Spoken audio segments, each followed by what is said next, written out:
Good afternoon if you're on the East Coast, or good morning if you're on the West Coast. My name is Jared Rennie. I work at the North Carolina Institute for Climate Studies in Asheville, North Carolina.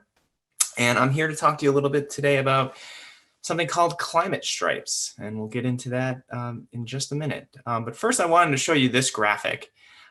I'm a climate scientist, so whenever we talk about climate change or global warming, one of the big things that gets discussed are temperatures.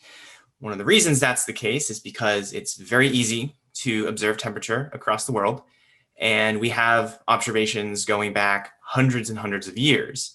So as a result, there's many different organizations, NOAA's one, NASA's another, there's a few others globally that take all these observations and sort of create this time series of temperature over a period of time.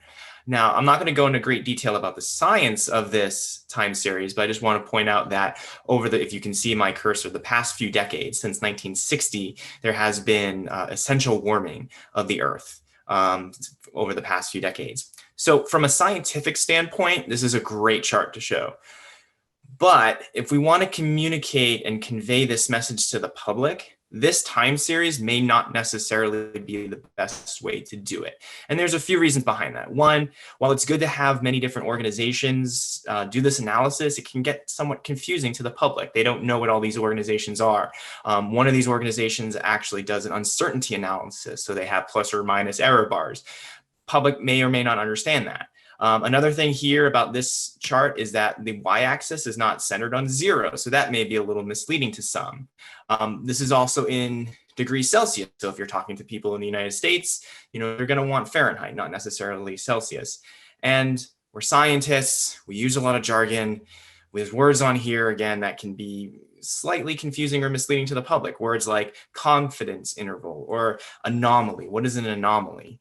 Now, from the science perspective, we know that, but not necessarily the public. So this may not be the best representation of communicating climate. And that's something I've been really interested in, is communicating this climate piece. And I heard this quote very recently that has been a good motivator for me, in that if you want to teach people a new way of thinking, don't bother trying to teach them, but instead give them a tool, the use of which will lead to new ways of thinking. So this has been a good motivator for me for climate change communication. And I think GIS is a great tool that can be used. So I have a colleague who's out in the United Kingdom. His name is Ed Hawkins. He's also a climate scientist. He kind of understood this need for better climate change communication. So about, I want to say like 5 years ago, he made this graphic. It's the same data I showed you earlier. It's just restructured a little bit differently. So it kind of goes outward in time. The temperature change it goes outward in time, and it's circular by each month.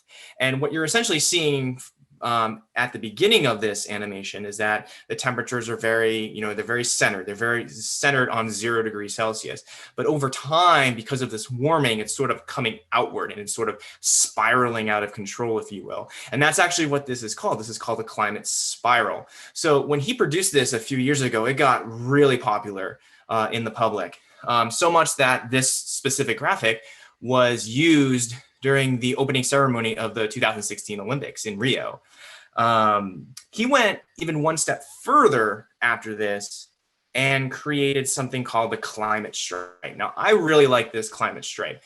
One, because it has no text on it. There's no labels, there's no x-axis, there's no alternate text, there's nothing. All that there you see is this image, but it's very powerful and very simple in its messaging. If you assume that time is going from left to right, which it is here, you're seeing a lot more reds on the right side of the screen.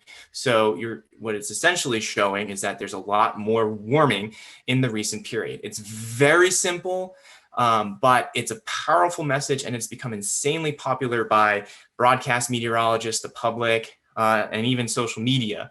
You can go to a website and you can purchase this kind of stripe to put on things like ties and coffee mugs. I even saw someone that has a car and they painted these climate stripes on it. So it's a very popular way to convey temperature change.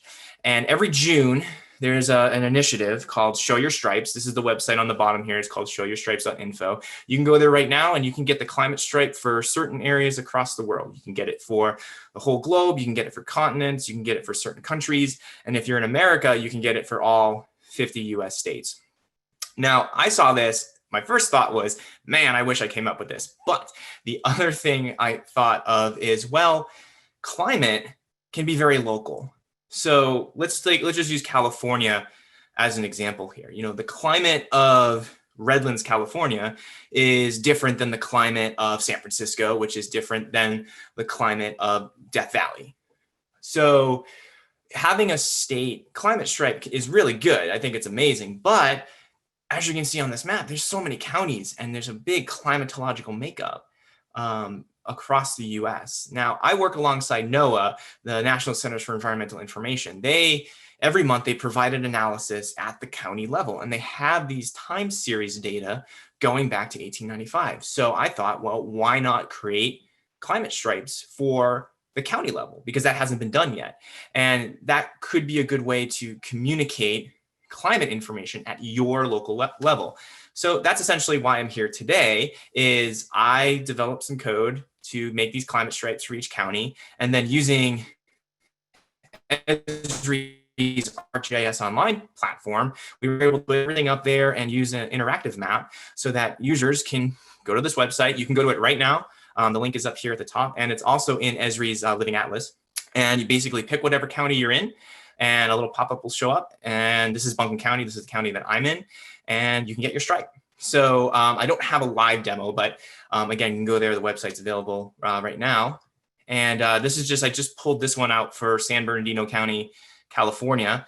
You can generally see the same effect, a lot more warming on the right-hand side of the screen here, but you do see some variation. There were warm periods earlier in the record, and that is I think that's very important to know when it comes to the temperature time series.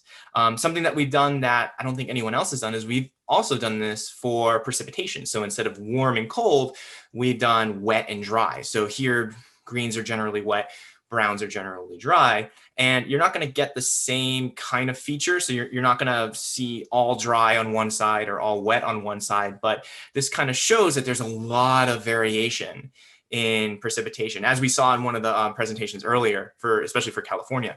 So again, this is San Bernardino County.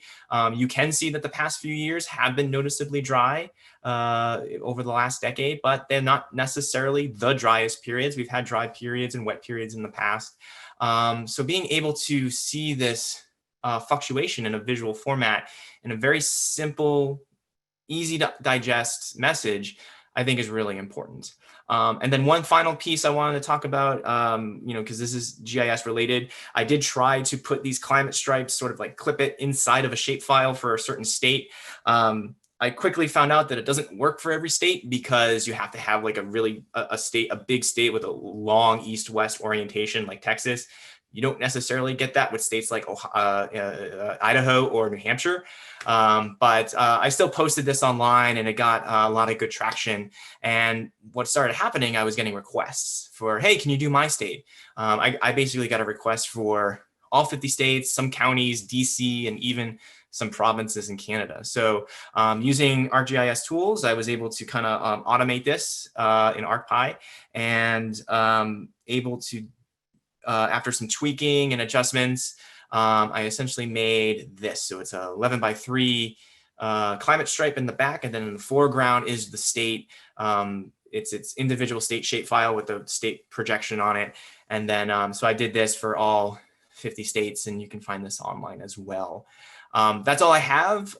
Again, I find these to be really powerful and very simple communication methods for talking about temperature and precipitation climates. So my info is here if you want to come talk to me. The site's there if you want to take a look. And I want to give a special thanks to Ed and Zeke, who are also climate scientists, that their work helped inspire me to make this platform. So that's it. Thank you very much.